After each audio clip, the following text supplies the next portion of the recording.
3 तासांनंतर धनंजय देशमुखांचं आंदोलन मागे. वाल्मिक कराडवर मोक्का लावण्याच्या मागणीसाठी पाण्याच्या टाकीवर चढत केलं होतं शोले स्टाईल आंदोलन.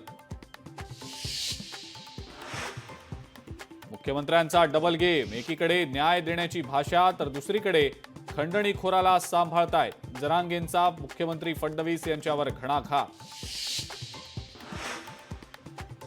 आंदोलनावरनं परतताना वडीगोद्री इथं काही आंदोलकांची भेट झाली. ते वाल्मिक कराड होते माहिती नव्हतं. सामाजिक कार्यकर्त्या अंजली दमानी यांनी ट्विट केलेल्या फोटोवर ओबीसी आंदोलक लक्ष्मण हाके यांचं स्पष्टीकरण. लक्ष्मण हाकेंना धमकीचा फोन. पत्रकार परिषदेपूर्वी जरांगे समर्थकाकडून धमकीचा फोन आल्याचा हाकेंचा दावा.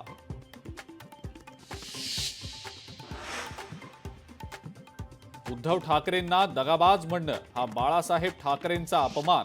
खासदार संजय राऊतांचा अमित शहांवर पलटवार. पृथ्वीराज चव्हाण काँग्रेसचे प्रदेशाध्यक्ष होण्याची शक्यता. काँग्रेस हायकमांडकडून पृथ्वीराज चव्हाणांच्या नावाला ग्रीन सिग्नल मिळाल्याची सूत्रांची माहिती. आणि बुलढाण्यात आज वैद्यकीय संशोधनाचं पथक तपासणीसाठी दाखल होणार. शेगाव तालुक्याच्या 11 गावातील केस गळतीचं कारण शोधणार. टक्कल पडलेल्या नागरिकांची संख्या आता 139 वर.